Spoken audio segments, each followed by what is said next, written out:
Hello friends. तो कैसे हो आप सब? आई होप आप सब बहुत अच्छे होंगे। Welcome back to my YouTube channel Hindi साहित्य और व्याकरण। तो आज का हमारा टॉपिक नंबर 5 रहेगा, जिसका नाम है जैन साहित्य। तो चलिए शुरू करते हैं। अपभ्रंश भाषा में जैन साहित्य पर्याप्त मात्रा में प्राप्त होता है। कहाँ पे? अपभ्रंश भाषा में जैन साहित्य पर्याप्त मात्रा में प्राप्त होता है। जैन भंडारों में सुरक्षित रहने के कारण जैन साहित्य प्रमाणिक माना जाता है। जैन भंडारों में सुरक्षित रहने के कारण स्वयंभू, पुष्पदंत, धनपाल, शालिव्रत सूरी, सोमप्रभ सूरी, हेमचंद, जोगिंदू, मुनि राम सिंह, मेरुतंग आदि इस धारा के प्रमुख कवि हैं। स्वयंभू को कुछ आलोचकों ने हिंदी का आदि कवि भी माना है। आदि कवि पवमचर्यो, स्वयंभू छंदस इसकी प्रसिद्ध रचनाएं हैं। पवमचर्यो को तो जैसे रामायण कहा जाता है। इसमें राम कथा 5 खंडों में विभाजित है। ठीक है जी। पवमचर्यो में राम कथा का वर्णन है। हेमचंद्र की रचनाएं कुमार पाल चरित और हेमचंद्र शब्दानुशासन, इन दोनों रचनाओं से अपभ्रंश साहित्य के अध्ययन में काफ़ी सहायता मिलती है। धनपाल की कौन सी है?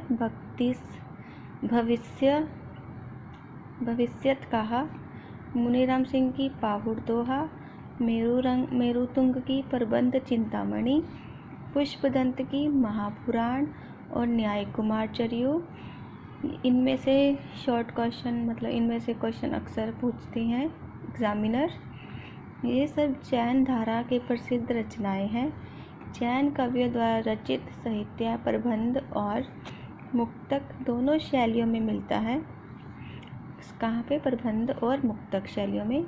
यदि पवमचर्यो, स्वयंभू, भविष्य कहा, धनपाल, हरिवंश पुराण, यशाकीर्ति, न्याय कुमार चर्यो पुष्पदंत की प्रबंध काव्य है, तो योगसार, योगिंदु, उपदेश रसायन, जिनदत्त सूरी मुक्तक काव्य धारा में गिने जाते हैं।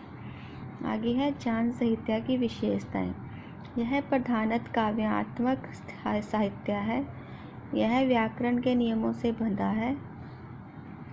इससे हमें साहित्य में आदिकाल की स्थिति का पता चलता है। इसमें कहीं कहीं गद्य के दर्शन होते हैं।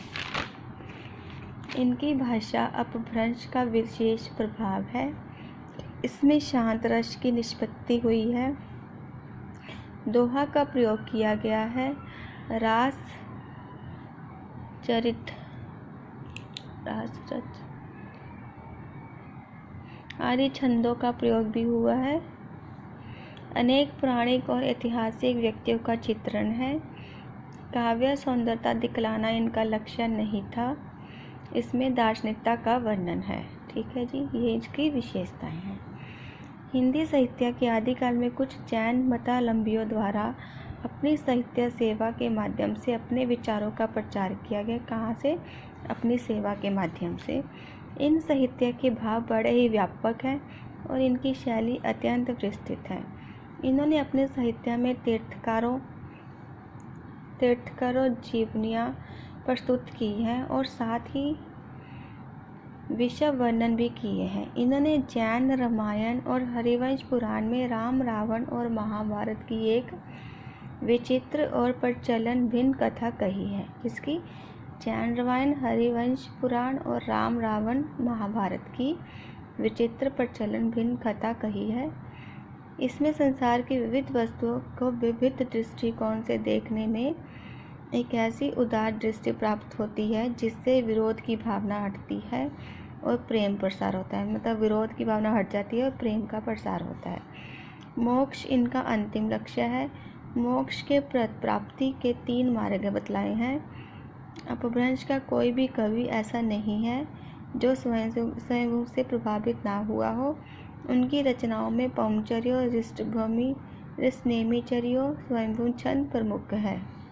निष्कर्ष क्या निकला? जैन धारा का साहित्य भले ही जैनाचार्यों ने रचा, लेकिन फिर भी यह साहित्य पूर्णतः धार्मिक नहीं है।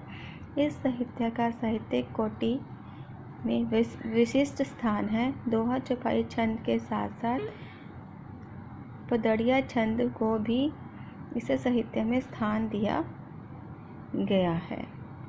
ठीक है जी। तो क्या है कि जैन तर्कचर्या द्वारा रचित है। ये पूर्णतः धार्मिक तो नहीं है, लेकिन साहित्य कोटि में विशिष्ट स्थान है। दोहा चौपाई छंद साथ साथ पदड़िया छंद को भी इस साहित्य में स्थान दिया गया है। तो हमने जैन साहित्य के बारे में पढ़ा और उसकी विशेषता के बारे में। ठीक है जी। तो आप इसको एक बार देख लेना। Okay, bye bye.